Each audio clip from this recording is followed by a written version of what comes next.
Peoples party Sindh जी तरक्की जी वॾे में वॾी रुकावट ऐं तबाही आहे। मुल्क जी शहर अॻे सिंध, हे कराची जो बंदर, जितां ई अरबे खरबे टननि जो वापार थिए थो। इहो जेको तेल गैस पंहिंजो सिंध जो वञे थो, कोयलो वञे थो थर मां।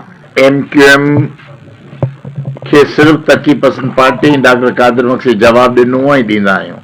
ॿिया सभु उनजे कच्छ में वेठा आहिनि। कहिड़ो क़ौम बस MQM खां परे आहे?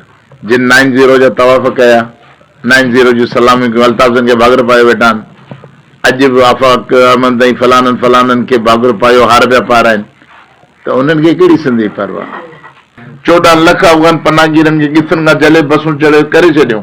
ही ज़रदारी बिलाल भुटोनि ते विंचणूं पिया हणनि सॼो ॾींहुं अफ़गाननि खे, बल्कि पुलिस उनजो पहिरो पई ॾे वेठी त ख़बरदार को अफ़गाननि खे न चोरे।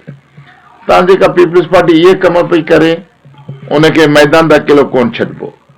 हाणे सिंधियुनि ते तव्हांजे मथां आहे त तव्हां सिंध जा माण्हू नलके हाणे त नौकिरी, अॻे अञा नौकिरी जो असरु हूंदो त को चढ़ंदो त को पीपी नौकिरी मोकिले। हाणे नौकिरी अघु लॻो पियो आहे साईं।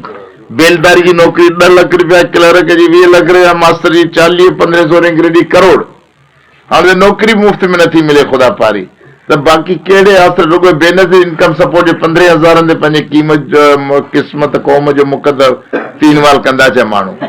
इन करे पीपल्स पार्टी सिंध जी तरक्की जी वॾे में वॾी रुकावट ऐं तबाही आहे। तरक्की पसंद पार्टी रोडनि ते हूंदी, जदोजहद में हूंदी, जेसीं ताईं अहिड़ा मनसूबा केनाल ठाहिया पिया न, केनाल क़ौम सुती पई, जागी पई, सुती पई।